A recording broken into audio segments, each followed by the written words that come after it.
Hey, Faction, this is Tully. That was, of course, The Quiet Things No One Ever Knows from Brand New. Joining us now from our New York studio, Jesse Lacy, the lead singer of Brand New, who have a newish CD called The Devil and God Are Raging Inside of Me. Jesse, how's it going over there? It's going real well. It's nice to be home back in New York. How has the homecoming thing gone? You guys haven't done a whole lot of shows stateside. Now you're playing like a bunch of new stuff that's obviously been a long time in coming. There's got to be a lot of people in the crowd who have been following you guys since the very early days in Long Island. How's the reaction been?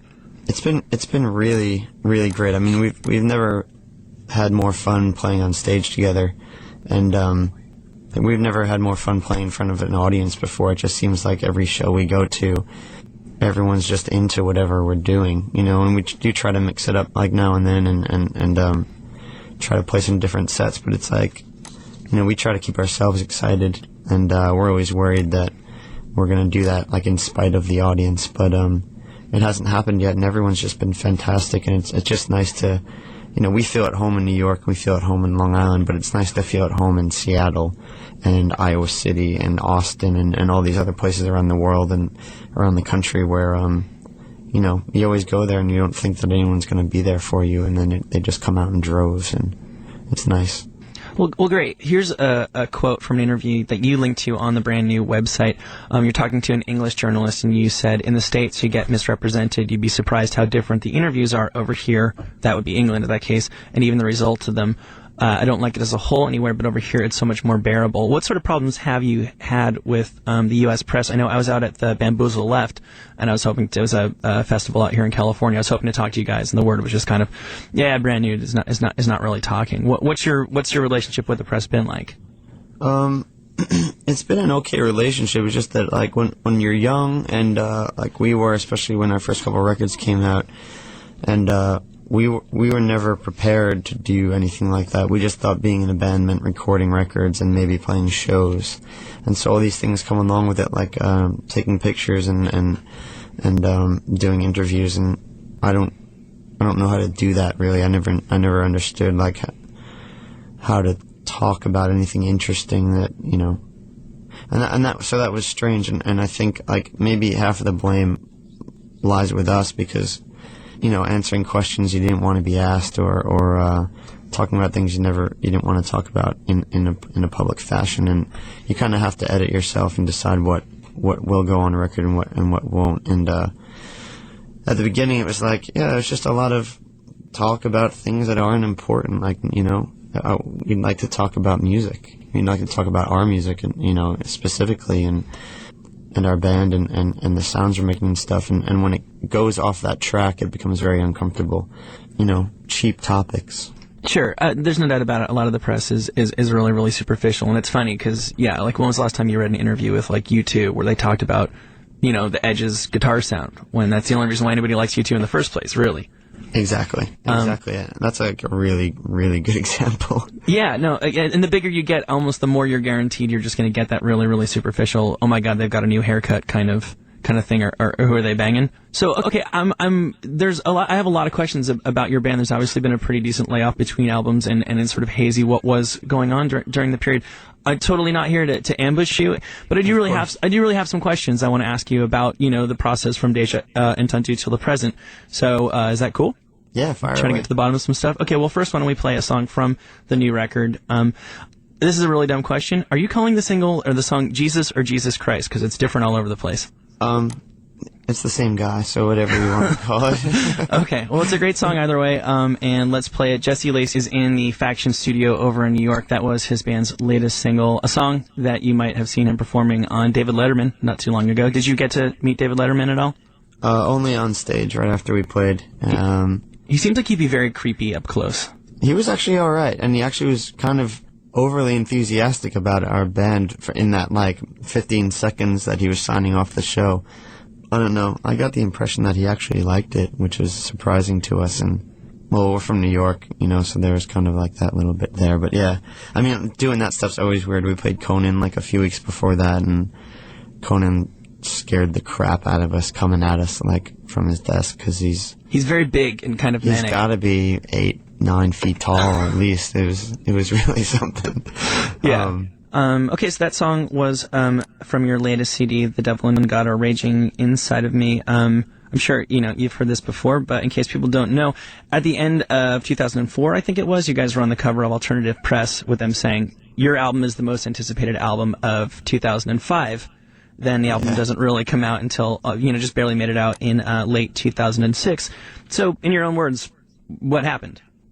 The focus that we had as people, our focus moved from being in a band to other things in our lives, individually and as a group. Being in a band for us is in ways it's a peculiar thing, because there are so many other things going on a daily basis that don't have anything to do with our band or with music. And in the grand scheme of things, Brand New, and the idea of Brand New, is only a kind of a fraction of what goes on as far as who we are as people.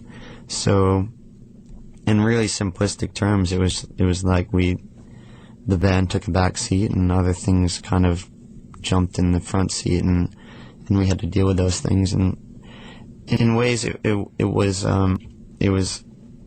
affected the band in good ways, because I think we realized how much, pieces of ourselves we lost since the band started, and since there was nothing that we were thinking about besides recording records and being on tour, and we kind of lost a bit of our humanness. Right. Well, I know. I mean, you put on the website. This is on the record. You had some health issues yourself. Are you well now? Yeah, I'm pretty good. I mean, just I get sour stomach now and then, but I imagine a lot of that stuff was a bit stress related. It was a bunch of ulcers and eventually like chronic appendicitis, and I went in for emergency surgery, like in the middle of like a writing period for us. So that put a quick hold on everything, and then after that, it was just like hit after hit after hit.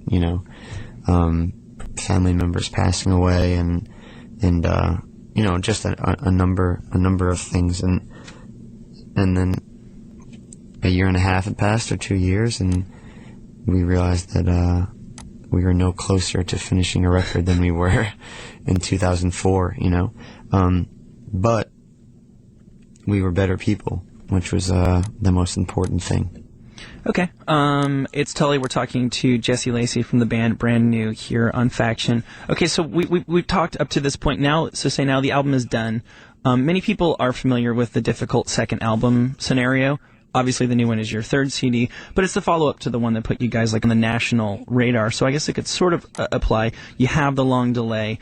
And then you sort of forgo the opportunity to write the easy single. There's no like rewrite of The Quiet Things No One Ever Knows, the song with a guest rapper on it, a leaked sex tape of you guys, whatever. And then it comes out and you don't do a lot of press when it actually drops. Was there a conscious decision at some point to be a little elusive or mysterious and stay outside of the mainstream fray? It wasn't a conscious decision as far as like a career move, I don't think. Like that wasn't the plan for the band. It was just kind of in our own brains. There was nothing left for us to do at the moment than make ourselves happy. And that means make the record that we want to make, and make the record that we want to listen to, and really like expel a lot of these things that we had buried inside us, and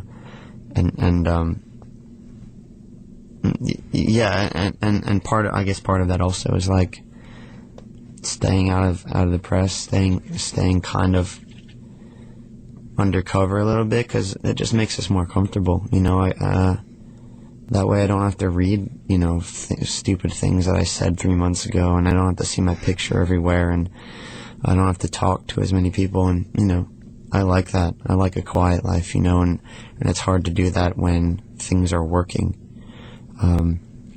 So you do kind of hamstring yourself in ways, but I think you just got to decide what makes you happy, and we realized that the band was only going to be worthwhile to us if we did it the way we wanted it to. Record sales never put a smile on my face. And money is nice, but there are other ways to make money. I'm not opposed to putting on a hard hat and digging a hole somewhere. You know, it's like we're glad this is working, and we're glad we get to do what we want to do for a job. But if you're not doing it the way you want it, then what's the point of doing it in the first place? And if it's not working the way you want it to work, then what's the point of doing it? So we just knew that from then on out, we were only going to do it our way. And if kids stop coming to shows, or people stop being interested in the music, then we would be able to live with that a lot better. We'd be happier with ourselves. Right. Well, hopefully that's not what's going to be happening. We'll talk more about the album in a second, but let's play another song from the album now. Does Sowing Season work for you? Yeah, absolutely. Great. Here, Season from Brand New, off of Brand New's latest CD, The Devil and God Are Raging Inside of Me. Jesse from Brand New is in the studio here on Faction. Again, Jesse, I really I like the new stuff, but it's you can't miss it. We've just listened to the song now. It doesn't come in easily digestible 3-minute servings. We've talked about what you guys are about as a band and just doing your own thing. Something that occurs to me listening to this record is I can't help but think of albums like A Dear You from Jawbreaker, A Pinkerton from Weezer, where the band just sort of dug deep, defied fan expectations, and later on, you know, people say, wow, those guys are really up to something, but maybe not in the moment. My guess is this isn't like flying off the shelves at Hot Topic like the last one might have, but you're probably getting a lot of letters from fans being like, this album changed my life. Can you talk about the specific kind of reactions you've been getting to the new CD? Yeah, I guess it has been a little bit more like that, and it's flattering that you mentioned Pinkerton or Dear You, because, you know, those were definitely records growing up that made me, you know, they gave me pause. I realized what when a band that you like suddenly does something like that is just out of the blue and unexpected, and it's just so much more important and deeper than anything they had done before or kind of after. That's a good thing or a great thing to, you know, to experience and make a part of your life. So if this is that kind of record to anyone out there, even 1 or 2 or 3 people, that's more than I could ever ask from anyone. You know, more than I ever expected of us as a band. Okay, well, one last question really about the album. Just hearing you answer that question, you're obviously a very soulful dude and a thoughtful person, something that's inescapable, at least on the superficial level, checking out the new stuff, is the references to Christian sort of stuff, you know, the Jesus stuff, the God stuff. Have you become a bit of like a Jesus freak along the way? No, if anything, I've become less. So were you raised in a strongly like Christian environment? Because it's clearly the prism through which you're seeing a lot of things lyrically, it seems to me. I was raised in a Reformed Baptist church, and I went to Christian school. Oh, there you go. Through, elementary school, and well, that was like that. The Christian school is really like the that's the tough stuff to get through. You know, kind of growing up in this really hypocritical setting was strange. But there are benefits of it. I think, you know, from a moral standpoint, and the way my family goes about their faith and their beliefs is, you know, that's maybe the biggest thing or the biggest contributor to who I am as a person. But practically speaking, like the idea of religion and organized religion, and especially like the born again Christian or evangelical Christian ideas, I run away from that like as fast as I possibly can. The label of Christian, the weight that it carries, like in America today, is nothing that I want to be a part of or associated with. Wow. Okay. This is way heavier than what the 311 guy said about their last album. Oh, was that Grassroots? But that's great. I really am a fan of your band and of the new material, and I hope everybody checks it out. And to wrap up, why don't we play one more song from your new CD? And Jesse, why don't you pick it? It's something please under like 7 minutes. Can we do that? Sure. Oh, geez, I don't know which ones are slow. I guess Millstone's probably a good one to play. Okay, great. So here it is. This is Millstone from Brand New. The new CD, the latest CD, is The Devil and God Are Raging Inside of Me. Jesse, Lacy, thanks so much. Come by anytime. Oh, thanks for having me. This is Tully on Sirius 28 Faction.